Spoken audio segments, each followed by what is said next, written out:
રાજ્યના પૂર્વ મુખ્યમંત્રી વિજયભાઈ રૂપાણીનું પણ આ દુર્ઘટનાની અંદર અવસાન થયું છે.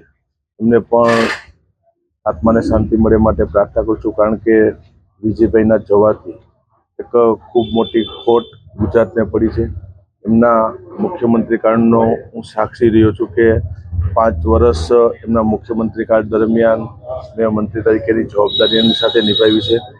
એમના કાર્યકાળ દરમિયાન ખૂબ મોટા નિર્ણયો ગુજરાત રાજ્ય માટે, ગુજરાતના વિકાસ માટે થયા છે અને કાયમી માટે એમાં જવાથી જરૂર 100% ખોટ પડી છે, પણ એમને લીધેલા નિર્ણયો, એમને કરેલી વિકાસની ગાથા અને લોકો માટે કરેલા નિર્ણયો આજની તારીખે પણ અને વર્ષો સુધી ગુજરાતની જનતા કાયમી માટે યાદ રાખશે. આ વિમાન દુર્ઘટનાથી જે પ્રમાણે ત્યાં બ્લાસ્ટ થયો, ત્યાં અનેક ડૉક્ટરો એટલે જે મેસ ઉપર ને આસપાસના વિસ્તારમાં જ્યાં વિમાન પડ્યું હતું ત્યાં પણ અનેક ડૉક્ટરોએ પણ જીવ ગુમાવ્યા છે, અનેક લોકો ઇન્જર્ડ છે. સાથે અમારે જેતપુરમાંથી મિતાંશુ ઠેસિયા કે જે MBBSના સેકન્ડ યરમાં છે, એ પણ એ દિવસે જ્યારે આ ઘટના બની ત્યારે 1 મિનિટ પહેલાં ત્યાં જમવા માટે હાજર હતો, પણ જ્યારે 1 મિનિટ પછીનો બનાવ બન્યો એટલે સેફ રીતે બચી ગયો છે.